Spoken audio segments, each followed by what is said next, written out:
सबसे पहले तो 130 करोड़ भारतवासियों को, देशवासियों को स्वतंत्रता दिवस की कोटि कोटि शुभकामनाएं और बधाइयां। आज ये भी हर देशवासी को सोचना है, देश के हर कोने में सोचना है कि आजादी के मायने क्या हैं। क्या देश के अंदर हमारी सरकार और हमारी व्यवस्था प्रजातंत्र में विश्वास रखती है, जनमत और बहुमत में विश्वास रखती है?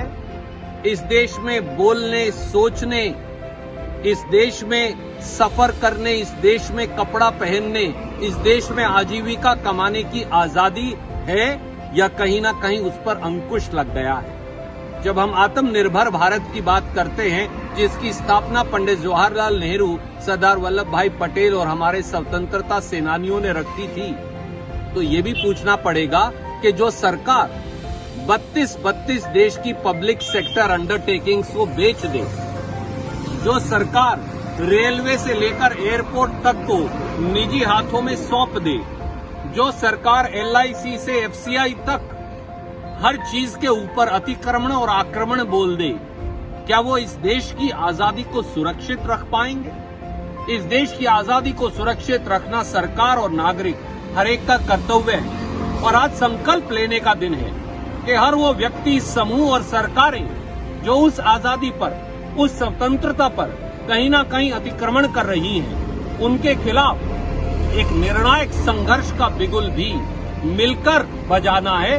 प्रजातंत्र के आवरण के अंदर, प्रजातंत्र और संविधान की परिधि के अंदर यही सच्ची राष्ट्रभक्ति है और यही असली राष्ट्र धर्म भी है। भारत की सेनाओं पर 130 करोड़ भारतवासियों और हर कांग्रेस के साथी को गर्व है।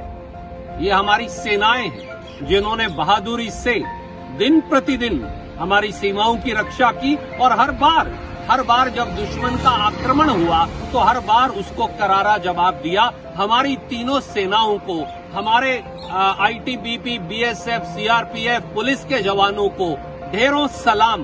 पूरा देश उनके आगे नतमस्तक है।